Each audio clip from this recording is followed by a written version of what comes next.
मेरे नबी पाक ने फरमाया तू रब के बारे में जैसा गुमान करेगा अल्लाह भी तेरे लिए वैसा ही बन जाएगा।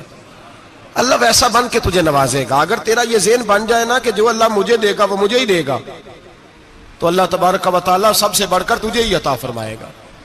लेकिन उम्मीद रब करी और उम्मीद रहमत की, उसके करम की, उसकी अता की। हाँ, एक पहलू जरूर सोच के रखना चाहिए इस मौजू पर। सारी दुनिया निकम्मा कह दे तो बेटा माँ बाप के नजदीक निकम्मा नहीं होता। बाप बेचारा एक गलती का बच्चा करता है तो वो जाता है, दूसरी करता है तो जाता है, तीसरी जगह भी उसके हिस्से की माफी मांगने जाता है, बड़ा कुछ करता है। फिर एक वक्त आ ही जाता है कि जब बाप मजबूर हो के अखबार पे इश्तिहार देता है कि मैंने इसे आग कर दिया है, अब मैं इसके स्याह सफेद का मालिक। क्या ख्याल है आपका? पहली गलती पे अब्बा जी ऐसे कर देते हैं जी, दूसरी पे करते होंगे। कब करते हैं?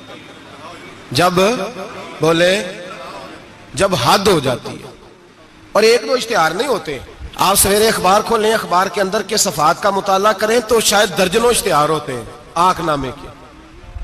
भाई किस बाप का दिल करता है कि वो बेटा जिसके लिए उसकी उम्मीद है कि कल मेरे बुढ़ापे का सहारा बनेगा, वो लिख के दे दे कि मेरा रिश्ता ही कोई नहीं बेटे के साथ? किसका दिल करता है? और फिर यहां तक नहीं होता, बल्कि आप कानून जानने वाले लोगों से कभी पूछें, वो आंखनामा लोग अदालतों में जमा कराते हैं। कहते हैं जी मैंने तो अखबार में निकाल दिया, मेरा इसके साथ कोई ताल्लुक। अम्मा कहती है मेरा कोई रिश्ता नहीं। क्यों? कब होता है ऐसे? जब बच्चा हद कर दे, जब बच्चा एक दो तीन चार गलतियों पे ऐसा, अल्लाह भी बंदे को सजा देता है। लेकिन कब? जब बंदा बाज ही ना आए, बंदा तौबा करे ही ना, रुजू ही ना करे, सोचे ना कि मुझे अल्लाह की बारगाह में जाना चाहिए। हम लोग अपना एक ज़हन बना के जिंदगी गुजारते हैं, एक ज़हन बना के, बल्कि लोग गुनाहों के नाम बदल बदल के वक्त गुजारते हैं। हम अपने नफ्स का बुत बना के सारा वक्त उसी की पूजा पे माज़अल्लाह लगा देते हैं। बस ये ठीक है, ये ठीक है और ये ठीक है, चौथी बात सही कोई नहीं। इसी के अंदर हम उलझे रहते हैं मेरे भाई। रहमत इलाही का गलत तस्वर अपनाते हैं। ओ मेरे भाई, किसी बंदे की मजबूरी तो माफ होती है, लेकिन अगर कोई जानबूझ के ज्यादती करे तो वह उसकी माफी, जिस बच्चे को पता हो ना उस्ताद को कि इसके वाकई घर में फौतगी हो गई थी, उस्ताद उसे सजा नहीं देता। जिसका पता हो कि वाकई ये बीमार था तो उस्ताद उसे क्लास में खड़ा नहीं करता। जिसका पता हो कि ये ज्यादती कर रहा है, जानबूझ के कर रहा है, उस्ताद उसे डंडों से मारता है और ज्यादा मारता है। कहता है तू नालायक है, तू जानबूझ के करता है। मेरे भाई अल्लाह की रहमत है, हर एक पे बरसती है। लेकिन एक बंदा खड़ा ही हो जाए रब के मुकाबले में, वो ना नमाज पढ़े, ना मस्जिद आए, ना कोई काम करे, ना वो दीन की तरफ तवज्जो करे, ना वो कभी अल्लाह से इस्तिगफार करे, ना वो कभी जायज काम की तरफ तवज्जो करे, सारी जिंदगी हराम इकट्ठा करे, नाजायज करे, तो अब तूने हद कर दी। तेरे पास गजब आया नहीं, बल्कि तूने गजब को आवाज दी है।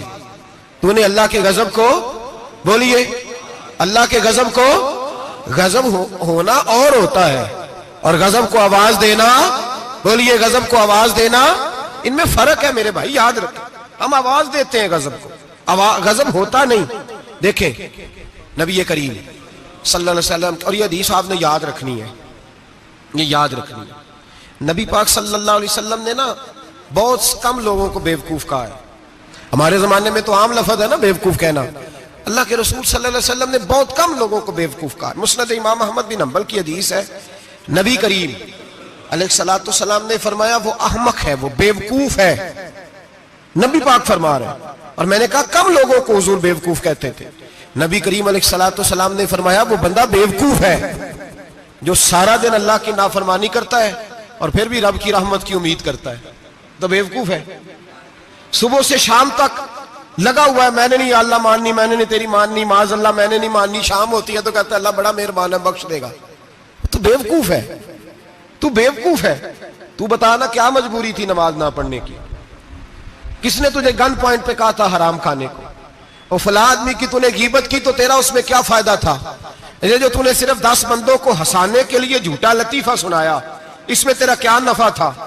तू सुबह से शाम तक नाफरमानी करता है, शाम को कहता है अल्लाह करीम है माफ कर देगा, अल्लाह मेहरबान है माफ कर देगा। उस्ताद मेहरबान होता है कि नहीं? फेल क्यों करता है इम्तिहान में?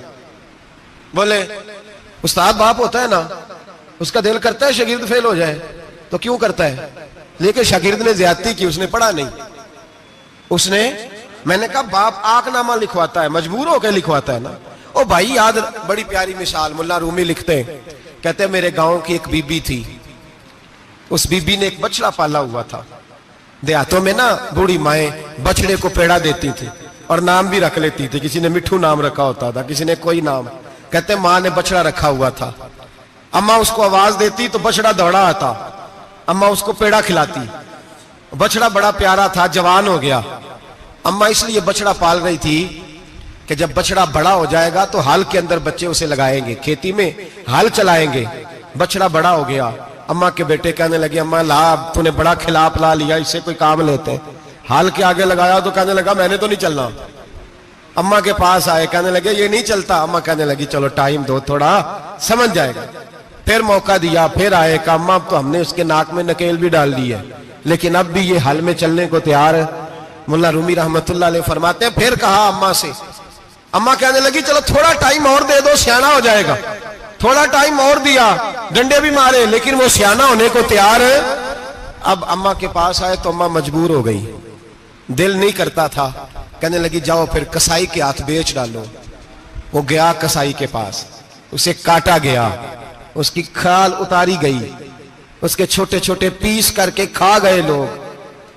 वो मार हो रही थी, लोगों ने अम्मा से कहा तुझे तो बड़ा प्यारा था, तूने कटवा को दिया। तो अम्मा कहने लगी प्यारा तो बड़ा था पर मानता नहीं था। प्यारा बड़ा था, काश बात मानता, मकसद पूरा करता तो कभी भी काटा।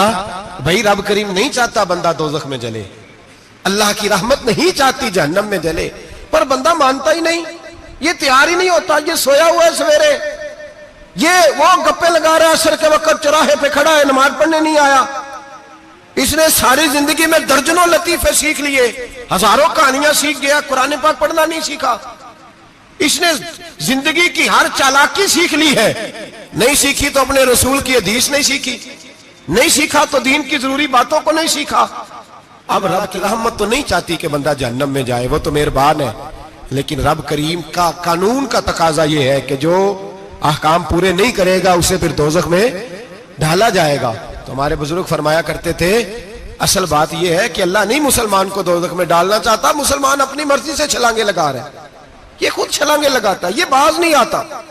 आप यकीन करें बड़ी जिम्मेदारी के साथ, बड़े खुलूस के साथ और बड़ी दयानतदारी से तजर्बे की बात अर्ज करता हूं, हमारे बहुत सारे गुनाह ऐसे हैं जिन गुनाहों का हमारी दुनियादारी को भी कोई फायदा नहीं, कोई फायदा नहीं हमारी दुनिया को भी उस गलती का। मेरी बातों की समझ आ रही है आप दोस्त? कुछ गुनाह ऐसे, एक तो होता है कि दुनिया का कोई फायदा हो, उस गुनाह में हमारी दुनिया का भी कोई फायदा। जो आदमी झूठे लतीफे सुनाता है, झूठ बोलता है, झूठ कोई फायदा नहीं उसे, लोग 10 मिनट हंसते हैं और बाहर जा कहते हैं यार ये तो कोई गैर संजीदा आदमी, वो अकल ही नहीं। क्या फायदा कमाया उसने, क्या नफा लिया उसने? जो आदमी बढ़ बढ़ के बातें करता है, 2, 4, 5, 10 आदमियों की कीमत कर जाता है, लोग कहते हैं यार बड़ा चुगलखोर है। क्या कमाया उसने जिंदगी में? कुछ हासिल कर लिया उसने? हमारे बहुत सारे गुनाह मेरे भाई वो हैं जिनका हमारी दुनिया को भी कोई फायदा नहीं। तो क्यों ना हम उन गुनाहों को छोड़ दें ताकि हमारे दीन को तो फायदा हो जाए, दीन को तो फायदा हो जाए। सिर्फ जुबान के जायके हैं, कुछ देर के लिए हमारी तबीयत के तकाजे हैं, 10 मिनट की मुस्कुराहट है जिसके लिए हम अल्लाह तबारक व तआला का कानून तोड़ते फिर जा रहा हूं। मेरे हबीब करीम अलैहिस्सलाम ने मुसलमान को कहा है कि तेरा रब तो चाहता है कि बस तू आ जा, वो तुझ पे रहमत नाजिल कर देगा। आना तो शर्त है कि नहीं? आना तो शर्त है कि नहीं? अच्छा चले ये बताएं, जो आदमी 1 से लेकर 31 तारीख तक ड्यूटी करे उसको तनख्वाह लेने जाना पड़ता है कि तनख्वाह घर आ जाती है? बोल के बताएं। फिर भी जाना पड़ता है, ओके मैंने ड्यूटी पूरी की है, फिर भी जाना पड़ता है। ड्यूटी पूरी करने के बावजूद तुझे तनख्वाह लेने, और हो सकता है कि यह भी कहा जाए अभी आई नहीं कल आना, हो सकता है यह भी कहा जाए परसों आना, यह भी मुमकिन नहीं कि फौरन ओ खुदा के बंदे तू आता ही नहीं खुदा की रहमत लेने, तू उसके घर की तरफ रुजू ही नहीं करता, तू तवज्जो ही नहीं करता, तू कहता अल्लाह मेहरबान है। भाई मेहरबान तो है, तू रहमत लेने आया है, तूने को बहाना बनाया उसकी रहमत का।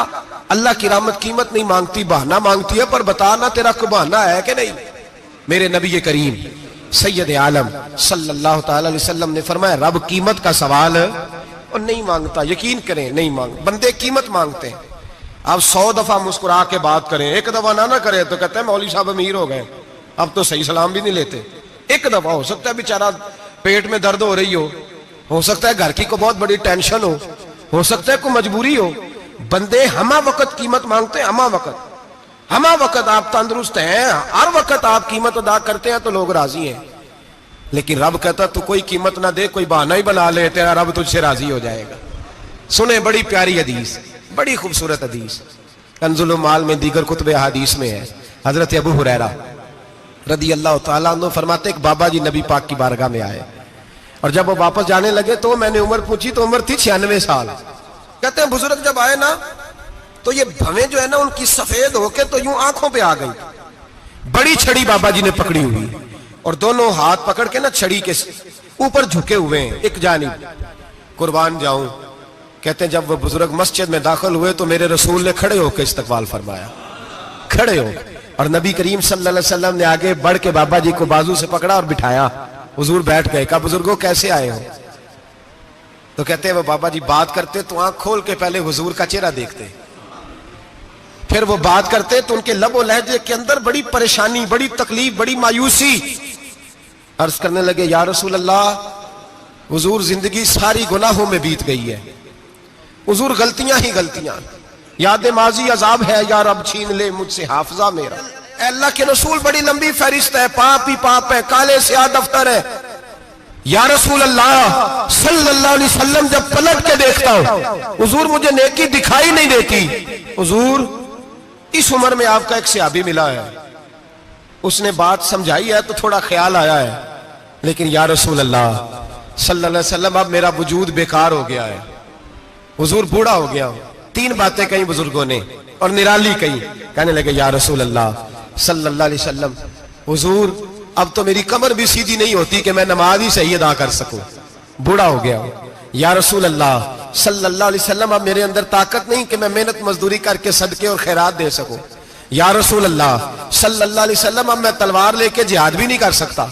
हुजूर ना मैं लंबी नमाजें पढ़ सकता हूं, आका ना मैं सदकातो खैरात दे सकता हूं, महबूबा ना मैं दीन के लिए कोई जिहाद कर सकता हूं। बेकार वजूद है, बेकार वजूद को तो घर वाले बर्दाश्त नहीं करते, बच्चे दुआ करते हैं या अल्लाह अब्बा जी को पर्दा दे दे, अम्मा को पर्दा दे दे, बेकार हो गया हूं और आज आया हूं तो मुझ बेकार को मेरा रब कबूल कर लेगा।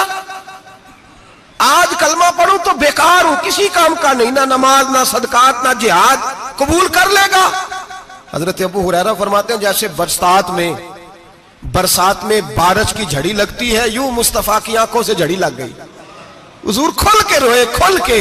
और मेरे हबीबे पाक ने फरमाया बुजुर्गो बड़े मुजाहिद हैं, दीन के लिए जिहाद करने वाले बड़े हैं, रब करीम को आपकी तलवार की इतनी हाजत नहीं। और फरमाया उसके खजाने कोई खाली तो नहीं कि आप ही गोया सदका देंगे तो भरे जाएंगे। और फरमाया फिर रब करीम की शान में इजाफा नहीं करती इबादतें, वो तो बंदे को नफा देती हैं। मैं बुजुर्गो ना आप जिहाद करें ना आप सदकात दे, ला लंबी नमाजें पढ़े, आप सिदक दिल से आ जाए, अल्लाह के रसूल का वादा है रब आपको बगैर हिसाब किताब जन्नत अता फरमा देगा। आना तो शर्त है कि नहीं, आए तो सही ना, पहुंचे तो सही, आ जाए, उसको नहीं आदत सदका तो खैरात की जिहाद की तबलीग, आए तो सही ना। मेरे हबीब ने फरमाया बंदा जब रो के कहता है ना या अल्लाह गलती हो गई माफ कर दे, फरमाया मेरा मालिक उसे फौरन ही माफ फरमा देता है। तू आ तो सही, तू आता ही नहीं, तू आ ही नहीं रहा, तू घर में बैठा हुआ है, तू सोया हुआ है, तू दुकानदारी कर रहा है, तू पैसे गिन रहा है, तू आया ही नहीं, आ तो सही। बल्कि मेरे नबी पाक फरमाते हैं जब अल्लाह पाक का भागा हुआ गुलाम आता है फिर तो अल्लाह ज्यादा राजी होता है, फिर तो अल्लाह ज्यादा राजी होता है, ज्यादा राजी होता है। तो आ तो सही, पहुंच तो सही। बल्कि सूफिया तो और बात करते हैं, वो कहते हैं तो कभी भूल के भी रब रब करे तो अल्लाह तो उसे भी कबूल कर लेता है, भूल के। मुल्ला रूमी कहते हैं बनी इस्राइल का बंदा है, सनम पत्थर को कहते हैं, बुत को कहते हैं, बुत के सामने खड़ा है और सारी रात कहता या सनम या सनम या सनम, ए पत्थर ए बुत, सारी रात पुकारता रहा। रात गहरी हो गई, नींद का गलबा थक गया, सोने के करीब आया तो गलती से मुंह से निकल गया या समद, या सनम की जगह निकल गया। रब करीम ने फरमाया जिब्रील दौड़ के जा, जो मांगता इसे दे दे।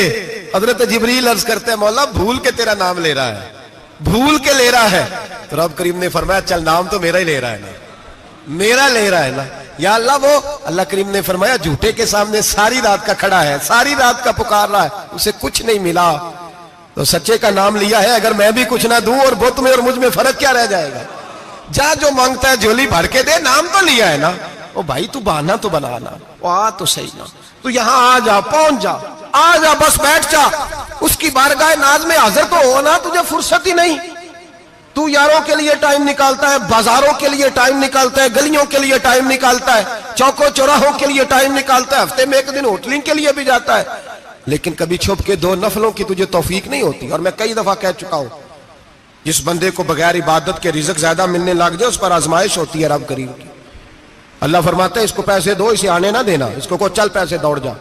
लोग समझते हैं मैं बड़ा ज़हीन हूं, अक्लमंद हूं, देखो मैं अपनी होशियारी से, चलाकी से आगे निकल गया। तो आजमाइश है, ये तो आजमाइश है रब करीम की तरफ से, ये तो उसकी खुफिया तदबीर है। मेरे भाई उसकी बारगाह नाज तक जो आ गया, आना तो हमारी जिम्मेदारी है कि नहीं?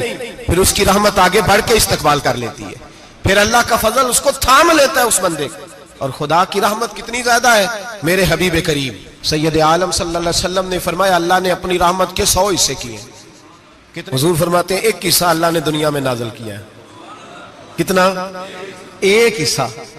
फरमाया ये जो माँ बेटे से प्यार करती है, बाप बेटे के लिए मजदूरी करता है, ये जो बहन भाई के लिए रोती है, ये जो बीवी शौहर के लिए दुआ मांगती है, ये जो बच्चे माँ बाप से प्यार करते हैं, फरमाया ये उस एक रहमत का नतीजा है, एक रहमत का नतीजा। तो सहाबा कहने लगे या रसूलल्लाह वो 99 किधर है? नबी पाक ने फरमाया रब करीम ने संभाली हुई है, कयामत के दिन तुम्हें अता फरमाएगा। अभी तो एक नाज़िल की है, अभी अल्लाह ने। एक बुजुर्ग थे, हमें तफसीर पढ़ाया करते थे, तफसीर के उस्ताद थे।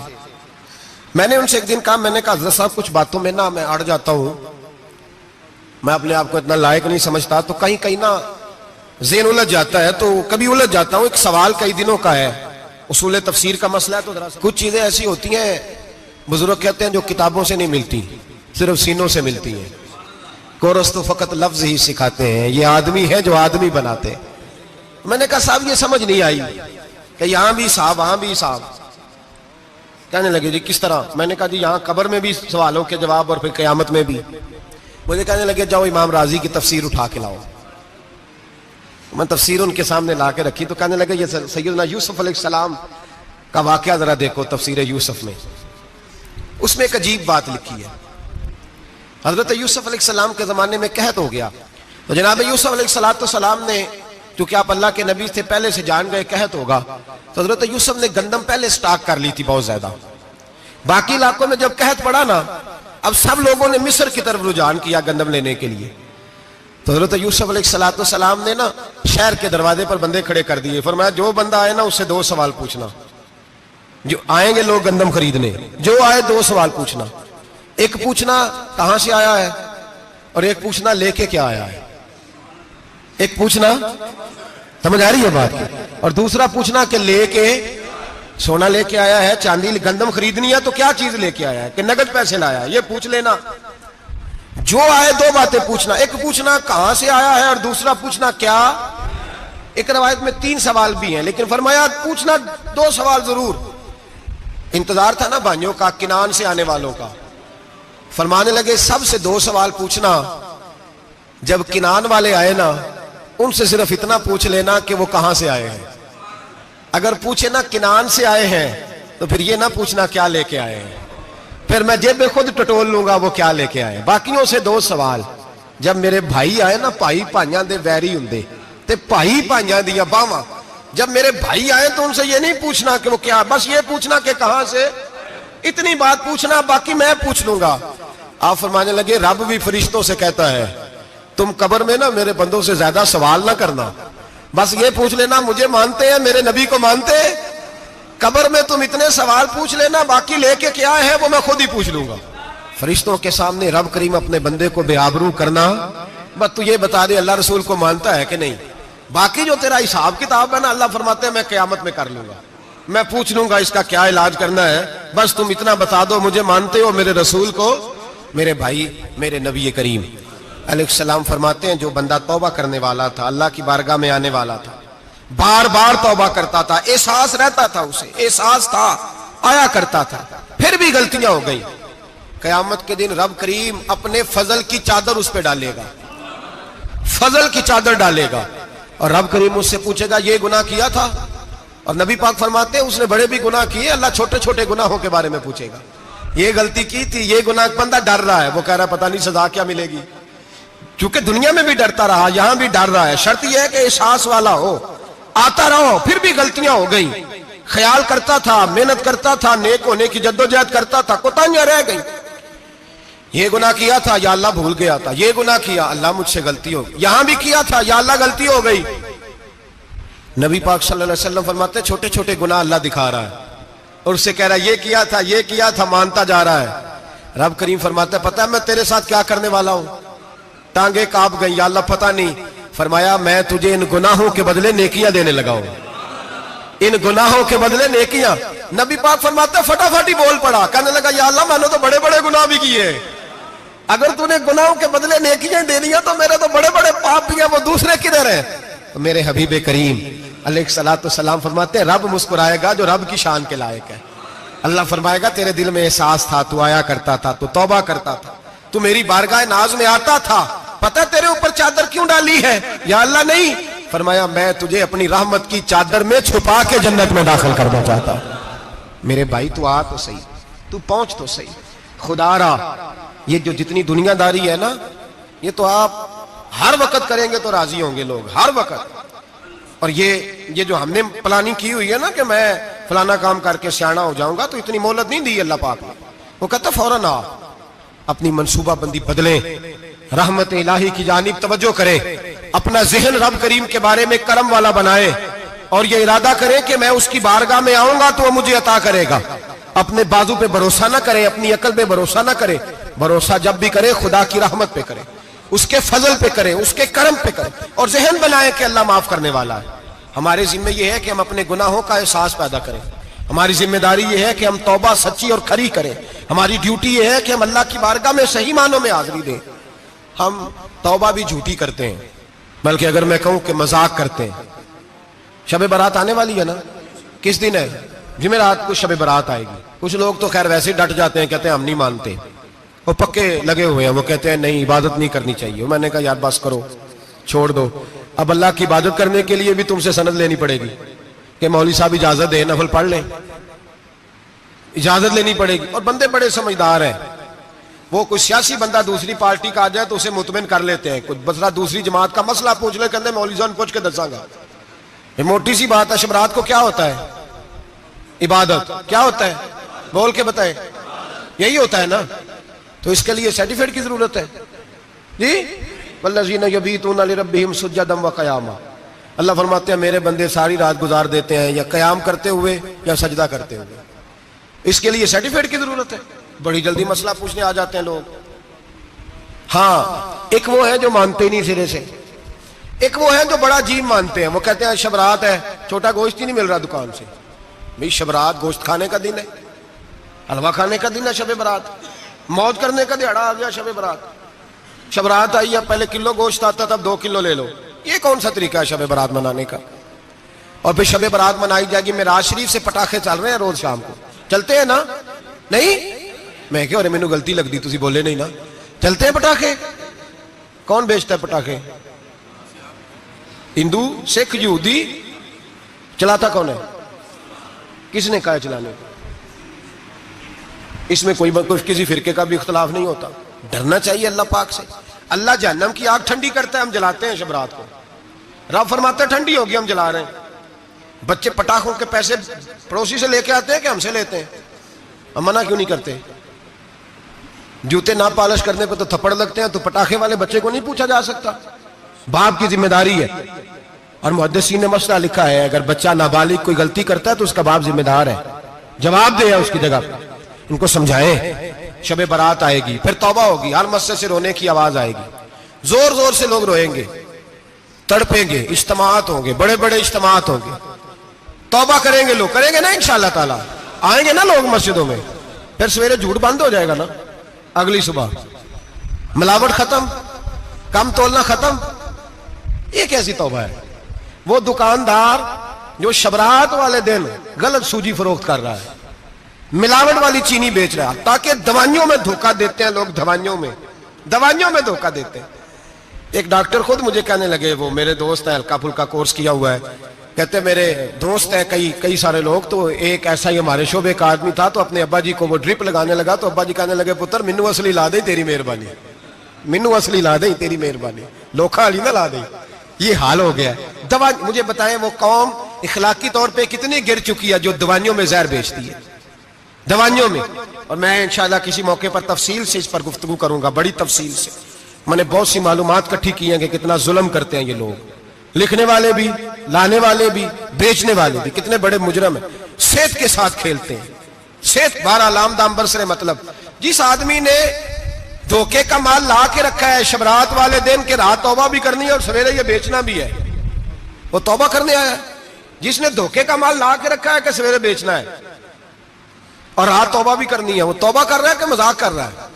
तौबा मेरी तौबा, अस्तगफिरुल्लाह, या अल्लाह माफ कर दे, ऊंची ऊंची आवाज में रो रहा है, और सवेरे सारे चक्कर वही हैं। ये कैसी तौबा है? तौबा क्या है?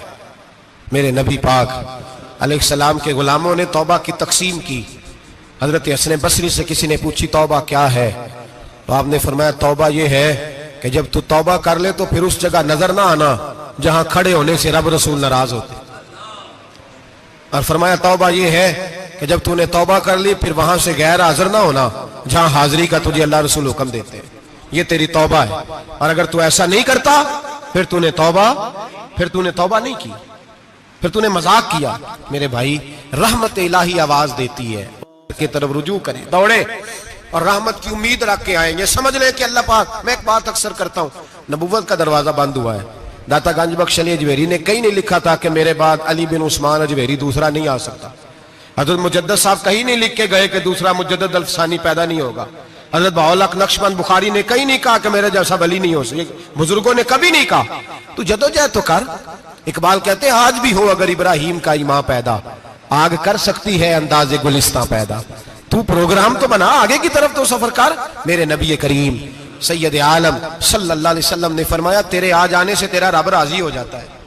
जब तू आता है तो तेरा अल्लाह राजी हो जाता है। ये जो हमारी मुश्किलात होती है ना, जिनमें अमुलझे होते हैं, वो जो हमें जादू हो जाता है, तवीज कर देते हैं हमारे करीबी रिश्तेदार, वो तवीज नहीं होते, वो हमारे अमाल की सजा होती है, हमारे अमाल की सजा होती है। हम वो ढूंढते फिरते हैं कि बाबा मिल जाए फूक मारे सही कर दे, हालांकि वो हमारे अमाल की सजा है। हमें अपनी तरबियत करनी चाहिए हमें। और वैसे भी दम दुरूद तवीज धागा, मैं अक्सर कहा करता हूँ, मैं कहता हूँ मैंने किसी किताब में नहीं पढ़ा कि कोई बंदा नबी पाक से यमन से दम कराने आया हो कि मैं हुजूर से दम कराने जा रहा हूँ, मिस्र से आया हो दम कराने, शाम से दम कराने आया हो। मेरे नबी पाक के पास जो भी आया करता था नबी पाक का दीन सीखने आया करता था। दम दुरूद तो एक जिमनी चीज है, जिल्ली चीज है, हो गया तो ठीक है, वरना अल्लाह पाक अगर बीमारी में राजी है तो नबी पाक ने खुद बीमारी को सीने से नहीं लगा के रखा। खुद अल्लाह के महबूब सैयद आलम सल्लल्लाहु अलैहि वसल्लम का विसाल बीमारी के साथ हुआ, तो बीमारी तो मुरीदनी है मेरे नबी पाक की, वो तो कनीज है हुजूर के घर की। आम दाम बरसरे मतलब खरी तौबा, सच्ची तौबा। और किस तरह की तौबा? मेरे नबी करीम अलैहिस्सलातु सलाम ने एक दिन सहाबा से पूछा एक बात तो बताओ, बुखारी मुस्लिम की हदीस है, या रसूल अल्लाह पूछिए। नबी पाक सल्लल्लाहु अलैहि वसल्लम ने फरमाया अगर कोई आदमी सहरा में सफर कर रहा हो, बहुत बड़ा सहरा हो, ऊंट पर उसका सफर हो और उसने ऊंट पर खाने पीने का सामान बांधा हो, पैसे भी रखे हो, पानी भी रखा हो, थक गया सफर करता करता, दरख्त की एक टहनी के साथ ऊंट की नकेल बांधी और दरख्त के नीचे लेट गया आराम करने के लिए। अल्लाह के हबीब फरमाते हैं अचानक उसकी आंख लग गई। जब जागा तो उसने देखा कि ऊंट तो गायब हो गया है, अब ना खाना है, ना पानी है, ना पैसे हैं, और सहरा बड़ा लंबा है, पैदल सफर भी नहीं कर सकता।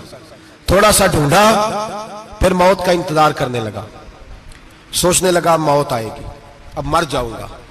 अल्लाह के महबूब फरमाते हैं थोड़ी देर गुजरी, जब बिल्कुल मायूस हो गया था तो अचानक नजर पड़ी तो ऊंट उसका सामने खड़ा था पे। नबी पाक से अब्बा से पूछते हैं बताओ, उसकी कुल कायनात उजड़ गई थी, रास जाया हो गई थी, हर शय लुट गई थी, दोबारा उसे मिल गई है, बताओ उसे कितनी खुशी होगी। सहाबा कहने लगे या रसूल अल्लाह नई जिंदगी मिल गई उस बंदे को, वो सारी दुनिया से ज्यादा राजी है। तो मेरे करीम रसूल सल्लल्लाहु अलैहि वसल्लम ने फरमाया रब करीम का नाफरमान बंदा जब उसकी बारगाह में आके तौबा करता है तो अल्लाह इससे भी ज्यादा राजी हो जाता है। नाफरमान जब आके कहता है या अल्लाह माफ कर दे, आइंदा नहीं करता, मैं अल्लाह तो राजी हो जाता है। और हबीब पाक अलैहिस्सलाम फरमाते हैं वो इतना करीम है, जब बंदा अपने रब से सुलह कर लेता है, तौबा कर लेता है, तो अल्लाह जमीन को कहता तू भूल जा, मेरे बंदे ने गुनाह किया ही नहीं। आसमान से कहता तू भूल जा, मेरे बंदे ने गुनाह किया ही नहीं। फिर रब करीम फरिश्तों से फरमाता है कि मिटा दो जो तुमने लिखा था, मैंने अपने बंदे के साथ सुलह कर लिया। शबे बारात को आएंगे मस्जिद में इंशाल्लाह। कितने बजे? नहीं, जो सोचिए ही नहीं है इस पासे थे। असर के वक्त मस्जिद आए शब रात। कितने बजे जी? असर के वक्त आए, गुस्ल करें, मस्जिद आए, असर के बाद दुरूद शरीफ पढ़े और मगरिब से लेकर फजर तक इबादत करें। मगरिब में शाम शुरू हो जाती है। एक रात जाग के देखें, जागना पड़ता है। मरीज हो जाए तब भी जागना पड़ता है, दुख लग जाए तब भी वो जगा लेता है। बड़े बड़े जागते हैं, बड़े बड़े जाग लेते हैं, वो जगा लेता है। तंदुरुस्ती भी, सेहत भी, दौलत भी, एसी भी, पलंग भी बड़ा अच्छा, लेकिन अगर वो नींद ना देना चाहे तो बंदा सारी रात ही तड़प के जागता है, तड़प के। और भूखा इतना, रोटी का भूखा इतना परेशान नहीं होता जितना नींद का भूखा परेशान होता है। उलझ जाता है इंसान, वो जगा लेता है कबल इसके कि वो खुद जगाए, खुद ब खुद जाग जाए। मगरिब से लेकर फजर तक नमाज पढ़ें, जिक्र करें, दुरूद पाक पढ़ें, महफिल में शिरकत करें। मेरे रसूल करीम अलैहिस्सलाम की प्यारी ज़ौजा उम्मुल मोमिनीन सैयदना आयशा सिद्दीका रदी अल्लाह ताला अन्हा कहती हैं हुजूर रमजान के अलावा सबसे ज्यादा रोजे शाबान में रखते थे, गोया प्रैक्टिस होती थी रमजान की। मैंने अर्ज किया या रसूल अल्लाह सल्लल्लाहु अलैहि वसल्लम इतने रोजे क्यों रखते हैं, अभी रमजान तो आगे है। तो नबी पाक ने फरमाया आयशा इस महीने में बंदे का अमल अल्लाह की बारगाह में जाता है, मैं चाहता हूं जब मेरा अमल जाए तो मैंने रोजा रखा हुआ हो। कसरत से रोजा रखें और मेरे भाई बदल जाए, बदल जाए।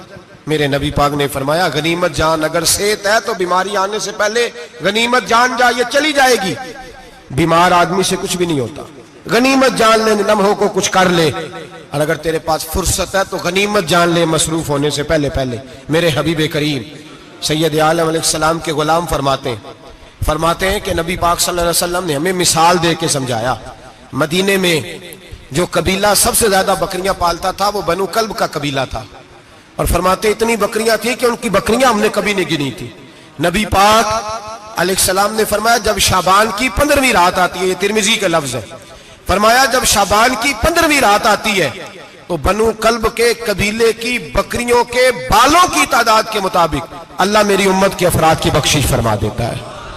और सहाबा कहते हैं हमें लगता यूं है कि चूंकि हमने जो चीज सबसे ज्यादा देखी थी वो बनु कल्ब की बकरियां थी, इसलिए नबी पाक ने हमें समझाने के लिए उनकी बात की, वरना अगर हमने उससे ज्यादा कुछ शायद देखी होती तो नबी पाक उसका नाम बयान फरमाते। हमें समझाने के लिए फरमाया बनु कल्ब के कबीले की बकरियों के बालों की था, किसी एक बकरी के बाल भी बंदा गिन सकता।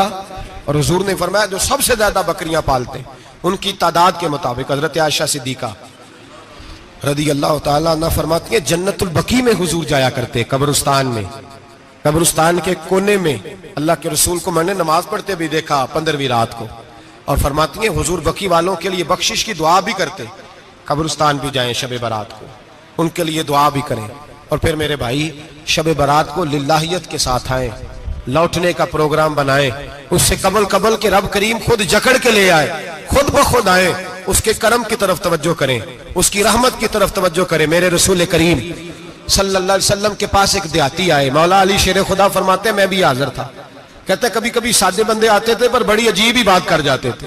कहते एक देहाती आए, तामत बांधी हुई और सादा सा रुमाल कंधे पे रखा हुआ है, नबी पाक के पास आए और हुजूर से दिल लगी करने लगे, हुजूर से दिल लगी करने लगे, मीठी बातें कहने लगे यार रसूलल्लाह एक मसला पूछने आया हूं। फिर मैं पूछो। अर्ज करते हैं हुजूर कयामत में हिसाब कौन लेगा, कयामत में अब किसको नहीं पता कौन हिसाब लेगा, दिल लगी की बात है ना, कौन लेगा। नबी पाक ने फरमाया अल्लाह हिसाब लेगा। तो कहते उसने ना और जुमला कहा तो हम उसकी बात पे हैरान हो गए, कहने लगे या रसूलल्लाह वाकई अल्लाह हिसाब लेगा।